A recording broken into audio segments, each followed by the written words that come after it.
Now, Trump supporter and business tycoon Elon Musk is making just as many waves as the presidential nominees are. Just days ahead of the election, this time round, it is Musk's comments on Kamala Harris that have raised a number of eyebrows. Now, the billionaire maverick owner of Tesla and also the owner of the social media platform X revisited the conversation of a now-deleted controversial tweet of his in which he expressed surprise as to why no one had tried to assassinate the vice president. Now, in an interview, Musk upped the ante on the topic of political assassinations, saying that he had deleted his old tweet because it would be pointless to assassinate the incumbent leaders. Now, talking about his controversial post, he said, and I quote, "I made a joke which I realized I deleted, which is like nobody's even bothering to try to kill Kamala because it's pointless. What do you achieve just by another puppet?" However, there have been several instances of death threats against the Democrat presidential nominee. The American authorities have arrested individuals on multiple instances after they made death threats against Harris and Biden. In August, a man from Virginia was arrested and charged with making threats against Kamala Harris. I have been privileged and proud.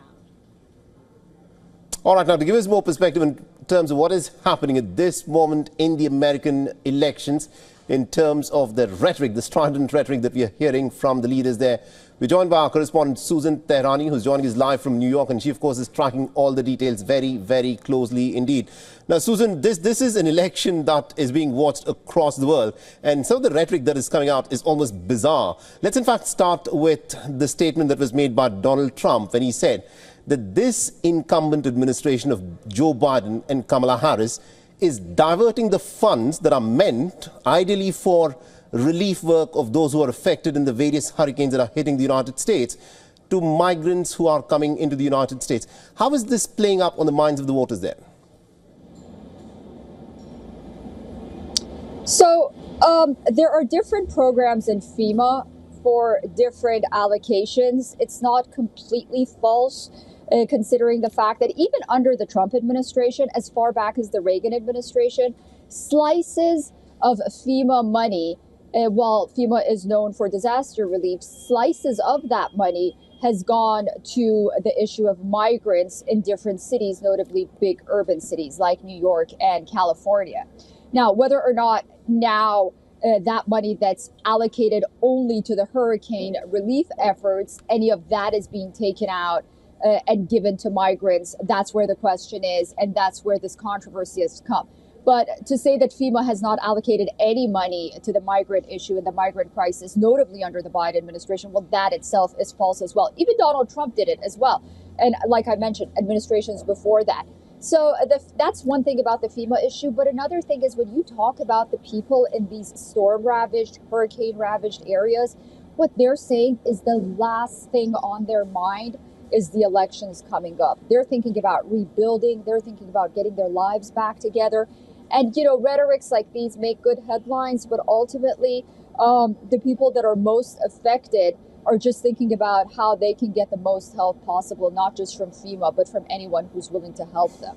Absolutely, indeed. And these people, when they step up to vote on the day of the polling, of course, will make their sentiment very loudly heard to these politicians.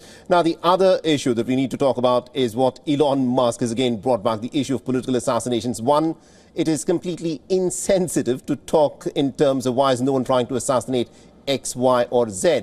But what is the point that Elon Musk is trying to make here? He's a billionaire, one of the world's richest men, if not the richest guys around. He's also the owner of the Twitter platform.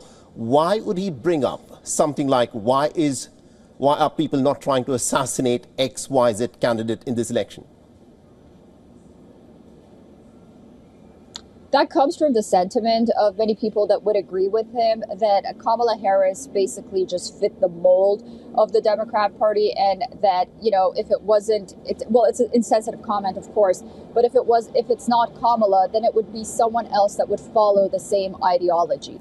And one of the reasons for that is because she didn't win a primary. She was sort of inserted into the election campaign after President Biden went out of the campaign. So a lot of sentiment is around the fact that, it's not about the person for the Democratic Party, it's about the ideology. Of course, it was distasteful for him to, maybe mention it in that sense. But Elon Musk is eccentric, and he says things in a way that, again, makes headlines on the one hand and has people talking about him on the other. Absolutely, indeed. Thank you very much indeed, Susan Tehrani, for joining us and getting us those details there. For all the latest news, download the WION app and subscribe to our YouTube channel.